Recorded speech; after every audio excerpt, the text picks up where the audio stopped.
नमस्कार, मावळ 24 तासमध्ये आपलं स्वागत। मी महादेव वाघमारे। मावळ तालुक्यातील शेवटची ग्रामपंचायत असलेल्या सावळा ग्रामपंचायत हद्दीतील आदिवासी वस्ती, या आदिवासी वस्तीतील शेतकऱ्यांनी स्वतःच्या कष्टामधून या ठिकाणी सोलर पॅनल उभा केलं होतं आणि त्या सोलर पॅनलच्या जीवावर विहीर खोदून शेती केली जात होती।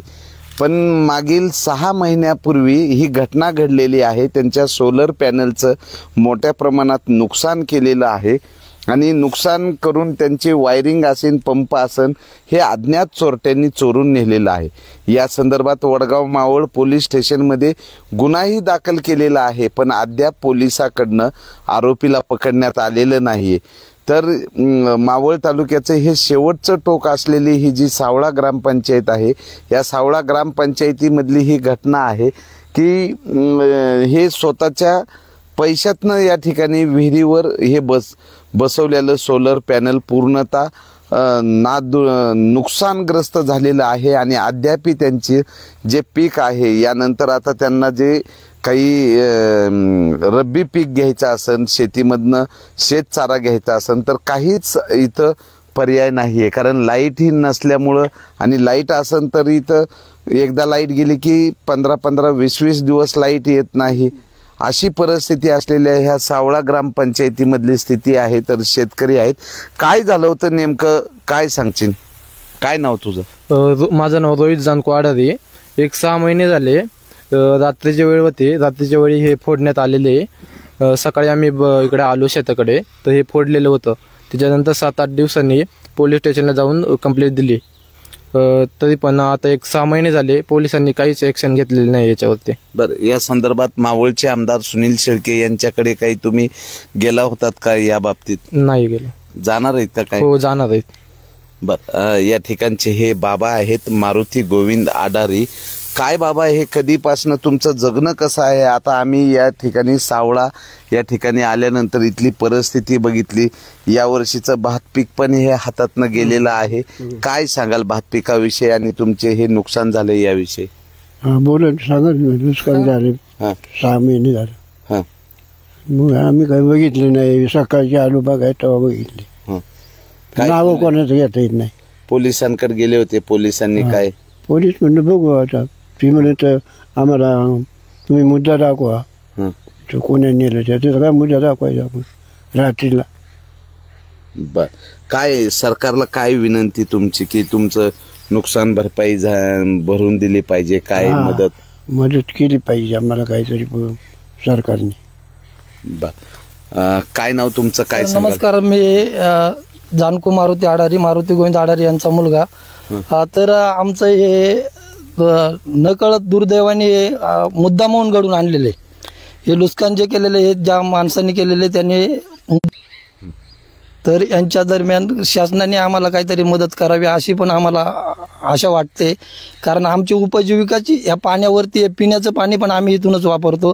ग्रामपंचायतीचं पाणी कधी आम्हाला भेटतंय नाही भेटतंय याच्याबद्दल हेच नाही। लाईटच नसते तर पाणी पण भेटत नाही। आमची सगळ्यांची घराची म्हणा, गावात कुणाचा जर कार्यक्रम असेल तर त्यासाठी पण याचा उपयोग आम्ही करू शकतो। तर त्यासाठी काहीतरी शासनाने सोलर पॅनल करून काही फळबाग केली होती, त्या झाडांचं काय झालं? पूर्ण आम्ही जे टोमॅटो लावली होती, मिरच्या लावल्या होत्या, वांगी लावली होती, सोयाबीनचं म्हणजे घेवडा म्हणून म्हणतं, त्याचं ते पूर्ण वाळून गेलं। त्यांनी तोडल्यामुळं ते पीक नष्ट झालं आमचं पूर्ण। त्या ठिकाणी काय नाव तुमचं? काय सांगाल? नमस्कार, मी मनीषा सोपान आडारी। हे झाले त्या दिवशी रात्रीच्या वेळेस झालंय घटना, आणि त्यावेळेस आम्ही सकाळी येऊन बघतो तर ही घटना झालेली होती। त्यावेळेस आम्ही गहू बिऊ लावलेलं, पण आम्हाला काही गहू लावलं, माझं तर असं झालं का पोटच्या पोरासारखं नाही का, एवढं शेती बिती केली होती का ती पूर्ण वायाला गेली। मला तर असं वाटलेलं का नाही आता जीवच सोडून द्यावा, कारण एवढं शेतीचं नुकसान झालं, गहू वगैरे एवढं पिकवलं होतं, आणि नेमके आम्ही जसं का माझं खरंच जीवच गेलता, एवढं हे झालं। टमाटी बागायत एवढी केलती, परत दोन्ही शेतांना गहू होतं, लय नुकसान झाली आमची। का माझ्या सरकारकडून एवढीच विनंती का आम्हाला थोडीफार मदत करा। महाराष्ट्रामध्ये शेतकरी हा पुरामध्ये अडकलेला आहे. त्यानंतर मावळ तालुक्याची जी शेवटच्या टोकाची जी ग्रामपंचायत आहे, सावळा ग्रामपंचायतीमध्ये हे आदिवासी कुटुंब आहे.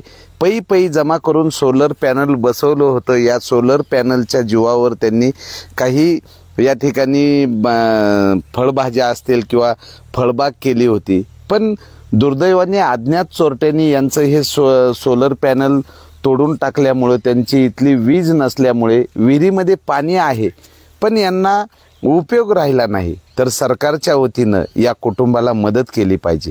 मावळचे कार्यसम्राट आमदार सुनील अण्णा शेळके हे कुटुंब प्रमुख आहेत आणि हे आदिवासी कुटुंब आहे. यांच्या डोळ्यामध्ये अश्रू आहेत की आता 72 एकतर भात मावळातला भात पीक हे धोक्यामध्येच आहे. बऱ्याच ठिकाणी व्यवस्थित भात पीक नाही आहे आणि आता यानंतर शेती करायची म्हणलं, ती शेती वाचवत असताना वन्यजीवापासून जे रानडुकरं आहेत, हरिण आहेत, सांबर आहेत, यांच्यापासून वाचून राहिलेली जी शेती आहे ती शेती करायचा प्रयत्न केला तर या अज्ञात चोरट्यांनी जे नुकसान केलेलं आहे, विहीर ही तुडुंब भरलेली आहे. पण त्या विहिरीचं आता या ठिकाणी पाणी काय करायचं? जर या ठिकाणी वीज कनेक्शन घ्यायचं म्हणलं तर वीज कनेक्शनला वीज मंडळाकडनं वीज दिली जाणार नाही आणि जर वीज कनेक्शन घेतलं तर या भागामध्ये जर काही विजेचा प्रॉब्लेम निर्माण झाला, किती दिवस लाईट नसते तुमच्याकडे? लाईट गेल्यानंतर पावसाळ्यात तर कमीत कमी 15 दिवस लाईट नसते. मग त्याच्यामुळे आम्ही काहीच करू शकत नाही आणि उन्हाळ्याची पण आता या दिवसाला पण कधी कधी लाईटचा प्रॉब्लेम आहे, चालूच आहे. हो, व्होल्टेज कमी आहे. त्याच्यामुळं लाईटची मोटर टाकली होती, तिची पण वायर 35 किलोमीटर 1 किलोमीटरची म्हणजे वायर कापून नेली. या ठिकाणी आम्ही येत असताना बरेचशा महिलांच्या डोक्यावर हांड्यावर हांडे 3 हांडे घेऊन पाणी भरतात. पाण्याची काही व्यवस्था आहे पिण्याच्या पाण्याची? कसं आहे, धरण तर बाजूलाच आहे, धरण उशाला कोरडगशाला काय परिस्थिती आहे? पाणी पियाचं 8-8 दिवस आम्हाला म्हणजे हा पियाचं पाणी आम्ही हापशीचंच वापरतो आणि जेव्हा नळाला पाणी सोडायचं असेल तर 1 दिवस सोडतात तर 8 दिवस आम्हाला नळाला पाणी भेटत नाही. मग आम्ही वापर काय करायचं तर हापशीच्या पाण्याने करायचं आणि बायांना एवढा त्रास होतो का त्या हापशीच्या पाण्याने 3-3 हांड्या घेऊन जायचं यायचं आणि आमच्या त्या हापशीचं पाणी एवढं खाली आहे ना का दशीवरून आम्हाला ना हापका लागतो. दशीवरून चढायचे आम्हाला वांदे होतात, एवढे 3-3 हांडे घेऊन जायचं.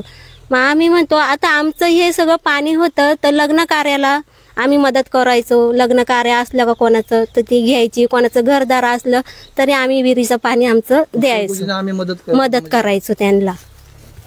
तर एवढं होतं आणि आता हे आमचं पाणी, हे आमचं सोलरचं हे पॅनल तोडलंय त्याच्यामुळं आम्हाला काही हे नाही आणि कुठं जर कामाला जायचं बियचं म्हटलं तर आम्हाला पाणीच भरताना बायांना दिवस जातं तर कामाला पण आम्हाला कुठं चान्स नाही जायला. अख्खा दिवस त्या बायांना पाण्यात जायला लागतं. मावळचे आमदार सुनील शेळके यांना काय विनंती कराल? ते अण्णांना एवढीच विनंती आहे का आम्हाला ना दर वेळेस आम्हाला पाणी पाहिजे, पाण्याची आमची सोय करा आणि लाईटीची आमची सोय करा. लाईट पण जाते तर 15-15 दिवस येत नाही. आम्ही इकडं तिकडे गेलो 8-8 दिवस आम्हाला पाणी नसतं. सरपंचाला विचारलं, सरपंच म्हणतात का नाही पाणी नाही, मोटर खाली गेले, कोण माणसं नाही असं म्हणतात. धरण तर तुमच्या जवळच आहे. धरण असलं जवळ तरी ती मोटर उघडी पडली का कोण जात नाही पाणी टाकायला. या वर्षी आता जवळजवळ सप्टेंबर महिना चालू आहे, या वर्षी ऑक्टोबर महिना चालू आहे. तर ऑक्टोबर महिन्यापर्यंत जून पासून पाणी पाईपलाईनला पाणीच नाही, कुणाला पाणी सोडलेलंच नाही अजिबात.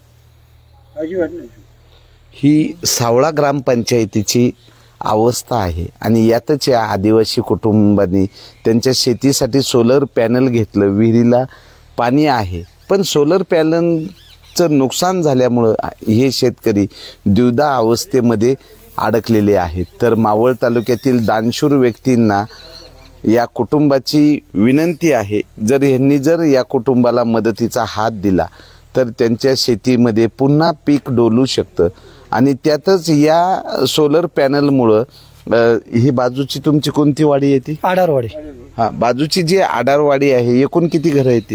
35 घर आहेत. हा, एकूण 35 घरं आहेत. या 35 घराच्या कुटुंबांना या विहिरीचं पाणी पोचवलं जात होतं, त्यामुळे त्यांना पाणी पिण्यासाठी मिळत होतं, वापरासाठी मिळत होतं. पण सोलर पॅनलच्या नुकसानीमुळं हे आडारी कुटुंबालाही पाणी भेटत नाही आणि त्या परिसरातल्या नागरिकांनाही पाणी भेटत नाही. तर या ठिकाणी हे जे सोलर पॅनलचा जो उपक्रम आहे तो त्वरित दुरुस्त करण्यासाठी दानशूर व्यक्तींनी, सरकारनी आणि MACBनी जर या ठिकाणी लाईट पोचवली तर इथल्या शेतकऱ्याला या ठिकाणी शेती करता येईल. शेती आहे पण लाईट नाही, खांब आहेत पण त्यावर वीजच नसेल तर शेतकऱ्यांनी करायचं काय, ही इथली परिस्थिती आहे. बघूयात या शेतकऱ्याच्या मदतीला धावून यांचं सोलर पॅनलचं पोलिसांनी तपास केला नाही. पोलीस सांगतात तुम्हीच कुणाला तर आम्हाला नाव सांगा, आम्ही त्यांना हे आणतो. आता रात्रीच्या वेळी जे काही अज्ञात चोरट्यांनी या सोलर पॅनलचं मोठ्या प्रमाणात नुकसान केलं, इथल्या वायरी चोरून नेलेले आहेत. आता या ठिकाणी जे काही खर्च येणार आहे हा खर्च भागवण्यासाठी शेतकऱ्याकडे उत्पन्नाचं साधन नाही, भात पीक गेलेलं आहे. अशा परिस्थितीमध्ये सरकारने या शेतकऱ्याकडे लक्ष दिलं पाहिजे. मावळ 24 तास प्रतिनिधी महादेव वाघमारे, धन्यवाद.